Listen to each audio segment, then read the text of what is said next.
Magandang oras na naman sa inyong lahat mga kaibigan.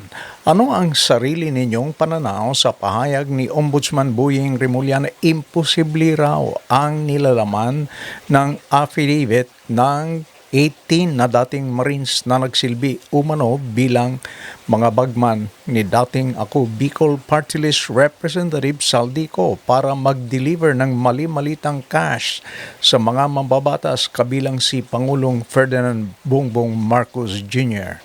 Pero bagong lahat, huwag niyong kalilimutan na mag-subscribe sa ating channel kung hindi pa kayo subscriber.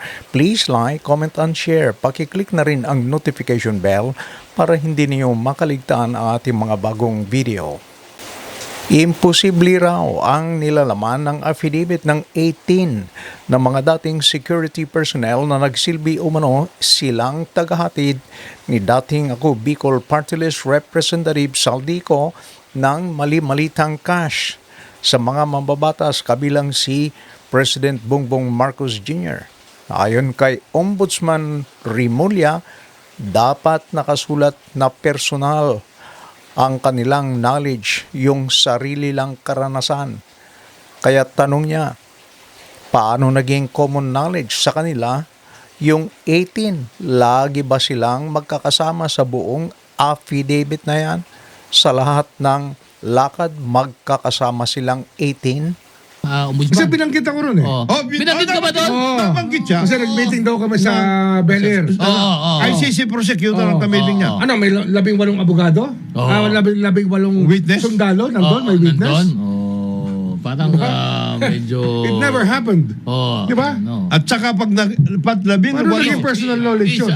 Ano ba tawag dyan? Is a made-up story. Sa Canard. Canard ako. Bigat. it's ano, Oh. Hindi, yun nga. Gusto ko, tumistigo yung 18 sa Senado. Sige, Yes. tumistigo Tama sila. yun. Oh. May abad ba? May affidavit daw pinirmahan? May pinadala na affidavit? Totoo ba? Pinirmahan. Di ba, pumirma nga sila 18 eh, di ba? Pero may affidavit nga. Tapos may binigay nga nagsubmit na sila sa affidavit. Office of the Ombudsman eh. Mga kaibigan, sumasang-ayon ako sa observation ni Ombudsman Boying Remulla. Lumalabas kasi na batay sa affidavit na may common na kaalaman ang bawat isa sa mga 18 na security personnel kung anong nangyari sa di umanong iba't ibang pagdi-deliver nila ng mali-malitang pera. Sa isang affidavit kasi na maraming mga affiant o maraming mga nagsasalaysay, dapat na hindi gagamitin ang salitang kami. Kung hindi naman lahat ng mga affiant o yung mga nagsasalaysay ay hindi personal na nasaksihan ang tinutukoy nilang mga pangyayari.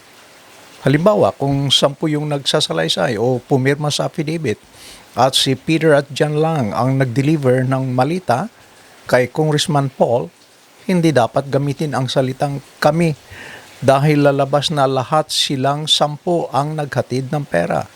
Pero dahil sina Peter at John lang ang naghatid, dapat na sa affidavit o yung sinumpang salaysay, ilagay ng ganito. Noong umaga ng September 23, ako si John at ako naman si Peter ay. Then, isasalaysay yung buo nilang personal na ginawa o yung personal nilang nalalaman tungkol sa pangyayari o yung kanilang ginawa. Dito sa affidavit, kahit na 10 ang nagsasalaysay, maliwanag na sina John at Peter lang ang may personal na kalaman sa nangyari noong September 23 kapag sasabihin na ako si John at ako naman si Peter, pagkatapos sasabihin nila kung ano ang nangyari. Pero kapag ginamit ang kami, silang lahat ang may common knowledge doon sa pangyayari. Anyway, may paliwanag naman yata si Attorney Levy Baligod. Ayon sa kanya, kapag tatawag ng investigation ang anumang investigation agency, ipapaliwanag daw ng mga 18 na dating security personnel ang kanilang personal na nalalaman tungkol sa kanilang sinabi sa affidavit.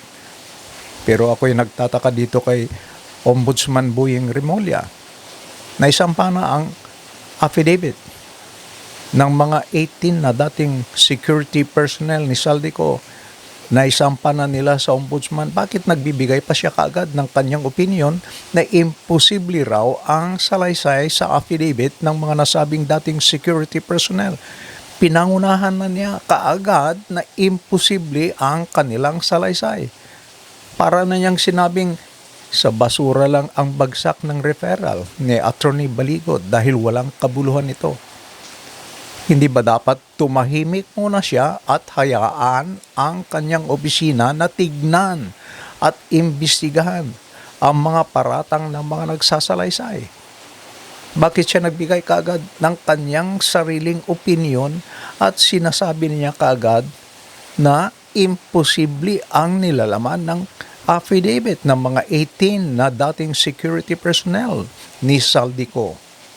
Paano kung sakaling ibabasura ang salaysay? Paano ngayon tatanggapin ng taong bayan kung bago pa magsimula ang investigation, meron ng pahayag ang head ng opisina na imposible ang nilalaman ng affidavit ng mga 18 na dating security personnel?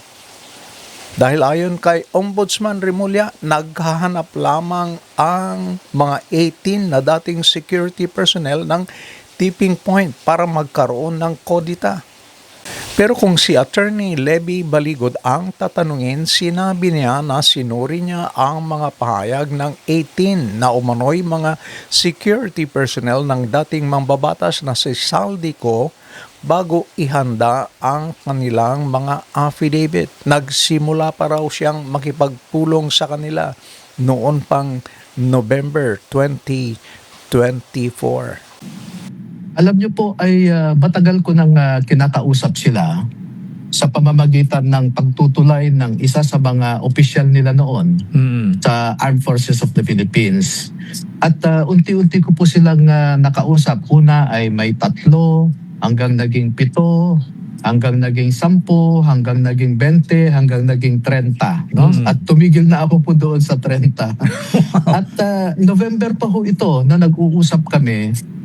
At ang sabi ko sa kanila ay base sa inyong mga kwento na pagde-deliver ng mga pera, ay kailangan din sigurong gampanan natin yung ating obligasyon sa bayan. At sabi ko nga ay marami silang sinalihan na mga bakbakan. Pero ito ang panahon na dapat sila magpakasundalo sa ating bayan. At meron din silang sentimento sa nangyari kay Master Sergeant Cutesa na nagsasabi naman daw siya ng totoo pero trinato siya ng Senate Blue Ribbon Committee na para bang siya pa ang gumawa ng kasinungalingan. At merong isa dyan na kakamatay lamang ng kanyang apo, no? Dahil simple lang ang sakit ng kanyang apo pero namatay sa hospital dahil walang maibigay na gamot ang hospital. At nung nalaman niya na ang mga pera na dinedeliver nila ay galing pala sa kabad ng bayan, ay nagkaroon siya ng muni-muni. At lahat po ang mga ito ay nagmuni-muni at nagdesisyon na ibahagi sa mga kababayan natin ang kanilang kung bakit po kahapon sila lumabas, kami po, ako at sila ay nag-decide na kailangan nang ibahagi ito. At makisali kami sa damdamin, no? Yung the spirit of the EDSA 1986 revolution na yung mga tao ay kumilos na para tapusin o tumigil na ang pag-aabuso ng mga nasa gobyerno. But I want to make this clear, we are non-partisan.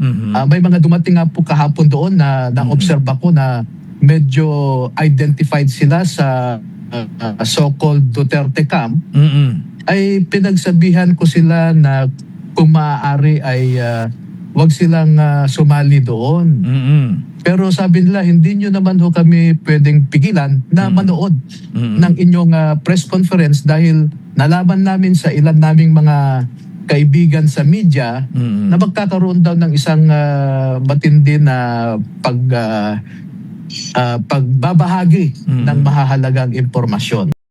Sa mga nagdududa at bumabatikos kung bakit ngayon lang inilabas ang affidavit, ikinatwiran ni Attorney Levy Baligod na nagsagawa pa siya ng validation kung talagang nagsasabi ng totoo ang mga dating security personnel ni Saldico at sa pamamagitan ng isang kaibigan, tinawagan pa raw nila si Saldico at pinatunayan naman ni Saldico na dati niyang mga security personnel ang mga ito. Nagkaroon ako ng pagkakataon na meron isa akong kakilala na kaibigan pala ni Saldico. At sabi ko, nakakausap mo ba si Saldico? At sabi niya, oo. Pwede mo bang tawagan? O sige, i-text ko at iset ko na magtawagan kami, sabi niya. At nakinig ako sa kanilang conversation. Ang una, sabi ko ay, pwede mo bang sabihin kay Saldico na sa mga taong ito ay ibigay niya yung kanilang last month salary, yung kanilang 13-month pay at saka termination pay. At alam ni Saldico kung sino ang mga ito. At sabi niya, nandyan naman yung mga opisyal nila dati na mga tauhan ko rin. Naaalagaan naman sila, sabi niya. Hindi tinanggi ni Saldico na tauhan niya ang mga ito. Ayan. Hindi rin sinabi ni Saldico na hindi niya binayaran sila or something. At yung mga sinasabi nila ay, naku, mas marami pang revelation si Saldico sa kanilang conversations po. At ang pagkakaalam ko ay nag-iisip, tumitimbang itong si Saldico kung lalabas siya ulit para magsabi pa ng additional o nakikinegotiate sa gobyerno para tumahimik na lamang siya. Dahil alam ng gobyerno po kung nasaan yung kanyang air assets, nasaan yung helicopter niya, nasaan yung kanyang jet. At ito ang mga tinitimbang-timbang niya kasi baka kukunin ng gobyerno ang mga ito. Bilyones din po ito. Mga kaibigan, si Attorney Levi Baligod.